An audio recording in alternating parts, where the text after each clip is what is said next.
Greetings, YouTube. Confusing Friday. Not happy Friday, confusing Friday, as we continue to await some word that there could be some daily cards available since, they've never done this before. And we got notifications saying they were there, but then no in-game inbox message, I should say, along with no unit store messages. I got some guy commenting, "Oh, Prof, just be patient. There's going to be 6-star shard and tier 2 alpha daily cards this month." How the hell do you know that? Do you work for Kabam? Why are you so confident? I have no idea what's going on. But leave it to today for Kabam to also roll out the edited October 31st, I should say. Technically, I guess it was yesterday. But they sent out, MCOC Infobot sent this out officially, the spotlight for the Colossus revamp, the champion updates, and we are going to see all that has officially taken place in terms of the upgrade in Colossus. What was it, August that the beta was actually instituted? And then we've been waiting September, October, about 3 months for it to actually be implemented. But we're told next week, when the new November patch comes into the game, that both Old Man Logan and Colossus will be improved. Old Balls will finally get a new prostate in November. So, the passive is Colossus is immune to all bleed, incinerate, cold snap, and frostbite effects.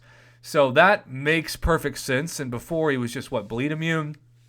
Additionally, if he's not fighting a tech champion, he's also immune to armor break and armor shattered debuffs.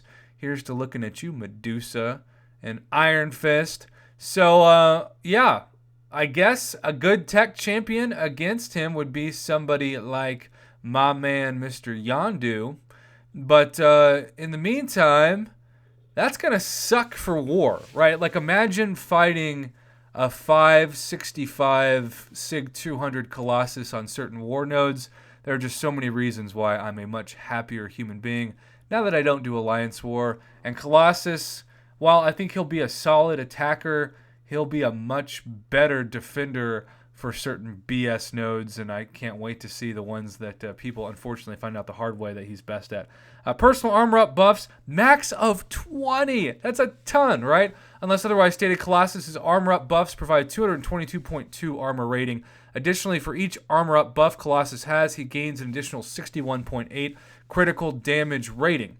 When attacked and when attacking, if Colossus' ability accuracy is below 100%, he gains plus 100% power rate for the duration of the attack, which is fascinating. Can't wait to see what that looks like in real time.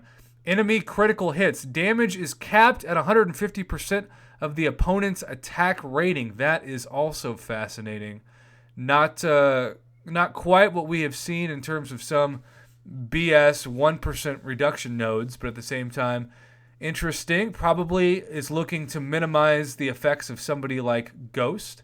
Each time this damage cap is hit, the duration of Colossus' armor up buffs are refreshed. Additionally, he has a 50% chance to gain an additional armor up buff lasting 15 seconds. It's interesting that at that last point, that it's an RNG-based coin flip, 1 out of 2 chance to gain the additional armor up buff. I'm not a big fan of the 50-50 chances, but hey, better than nothing. Well-timed blocks, which is a fancy way of saying parry, right? 100% chance to gain an armor up buff lasting 15 seconds. If contact is made by basic attacks, Colossus has a 100% chance to inflict a stun debuff lasting 1 second. That is going to be potentially deadly for sure. Maybe he's one of those people also with that global evade stun node thing that I sort of know about, but sort of have stayed away from on Alliance War, that this could also be even more of a headache. If Colossus has the parry mastery, this stun debuff is disabled, and instead a successful parry also deals 579 direct damage. That kind of reminds me of parrying in some ways as Red Skull, but also, of course, just blocking. Special attacks and heavy attacks. Attack rating is increased by up to 2,318 based on Colossus' armor rating. Heavy attacks, if the opponent has a stun debuff, Colossus' heavy attacks have a 100% chance to purify the stun and grant a passive fury, increasing attack by up to 2,318 based on Colossus' armor for 3 seconds. So, parry and heavy. We know all about that from champions like Hyperion. Special attack. Special attack 1, gain an indefinite armor up buff. Flat 5% chance per armor up buff to inflict a stun debuff for 2 seconds. I still don't know how I feel about like the 5% chance. It's a gamble. It's RNG for attacks. It's better to just know if it's going to inflict stun or if it's not. That's how champion attacks used to be, but not so much right now. Special attack 2. This attack is unblockable, though if they keep the animation the same, it's really easy to avoid and super slow. We'll be curious to see if they've sped that up at least. When activated for each armor up buff, Colossus has a 50% chance, another 50% chance, to gain another lasting 15 seconds. These buffs do not count towards the max stack limit, allowing Colossus to temporarily go above his armor up buff limit. Sounds a little confusing. Special attack, 300% chance to inflict an indefinite passive fatigue on the opponent, reducing their critical rating by 2,000. That's a lot. Colossus activates Organic Steel, increasing the amount of damage reduced by armor and resistances by 2% per armor buff.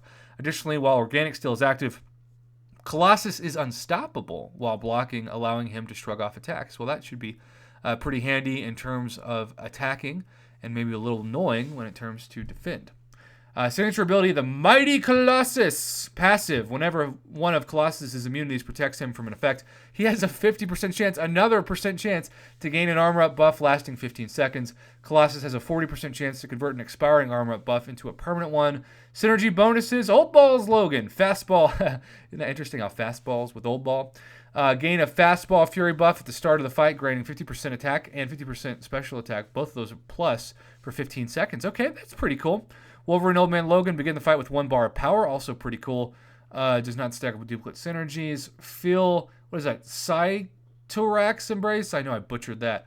Colossus armor buffs also grant plus 1% attack rating. Juggernaut, the first ensemble buff. Each fight gains plus 2 second duration. That could come in handy, especially for my boy, the Collector, because that's how I took him down way back in the day.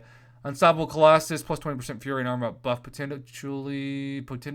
Potency, I should say. I'm so tired. Friends with Rogue Beast, armor rating, critical rating, blah, blah, blah. Critical rating, Hyperion Magic. Recommended mastery is parry. We know that. Although Colossus has a built-in parry-like effect, he gains a decent direct damage ability. If he also has the mastery, grab this mastery if you want Colossus to deal damage with each parry. We certainly do. Double Edge. Cool. So Suicide Mastery. Since Colossus is immune to bleed effects, he will only gain the attack bonus without taking damage. The slight bonus also has a chance to activate his signature ability for another armor up buff. Cool. Strengths. He's an extreme tank. This is code for Defender. You want to put tanks out there, especially on crazy high health ups that are going to time people out.